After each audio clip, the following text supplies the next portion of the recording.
account iCloud របស់យើង error បែបហ្នឹងណាបាទណា error បែបហ្នឹងមានន័យថា password របស់យើងវាចាប់ផ្ដើមខូចឬក៏ account វាមានបញ្ហាហើយពាក់ព័ន្ធជាមួយនឹង account មានបញ្ហាវាមានច្រើនសន្តានបងប្អូនបាទទី1យើងដាក់ account Apple ID របស់យើង account iCloud របស់យើងមួយហ្នឹងប្រើច្រើនអ្នកបាទម្នាក់ទៀតវាយខូច password ឬក៏វាយខុស password អី error ខូចទាំងអស់អញ្ចឹងបើសិនជា Apple ID របស់ឬក៏ iCloud របស់បងប្អូនមានបញ្ហាបងប្អូនកុំព្យាយាម update តម្លើង version បែបហ្នឹងណា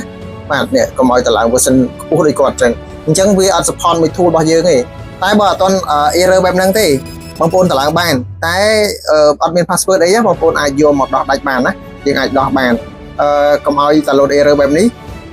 យើងត្រូវបិទ account នឹងចោលហើយបងប្អូនបើសិនជាបងប្អូនមិនមានទិន្នន័យគ្រប់គ្រាន់ណាបាទពាក់ព័ន្ធជាមួយនឹង Apple ID ឬក៏ iCloud បងប្អូនមានចម្ងល់អីបងប្អូនអាចសួរបានណាបាទពីព្រោះថាក្នុងការដោះគឺវាមានច្រើនសន្តានណាបងប្អូន